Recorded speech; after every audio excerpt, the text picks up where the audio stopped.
മനുഷ്യന്റെ പരാജയം സംഭവിക്കുന്നത് മുഴുവനും ഇവൻ സമ്മർദ്ദങ്ങളുടെ മുമ്പിലും പ്രലോഭനങ്ങളുടെ മുമ്പിലും പരീക്ഷണങ്ങളുടെ മുമ്പിലും കീഴ്പ്പെടുമ്പോഴാണ്.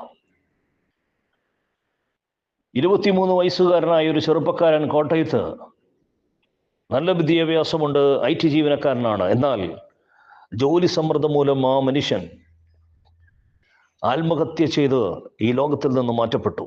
സമ്മർദ്ദങ്ങൾ താങ്ങാൻ വയ്യാതെ 40 ദിവസം ഈ ലോകത്ത് ഉപവാസത്തിലിരുന്ന യേശുക്രിസ്തു പിശാചിനാൽ പരീക്ഷിക്കപ്പെടുവാൻ മരുഭൂമിയിലേക്ക് കടന്നു വന്നപ്പോൾ പിശാച് പറഞ്ഞു,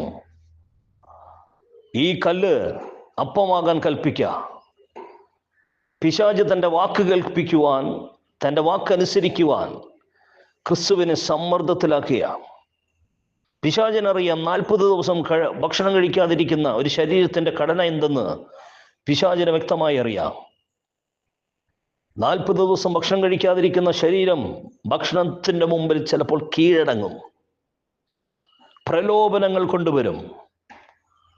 നമ്മുടെ വികാരത്തിൻ്റെയും നമ്മുടെ സ്വഭാവത്തിൻ്റെയും മുമ്പിൽ പരീക്ഷണവുമായി പ്രലോഭനവുമായി പിശാച് പലപ്പോഴും കടന്നു വരുമ്പോൾ ലക്ഷ്യസ്ഥാനം ഒരിക്കലും മറക്കരുത്.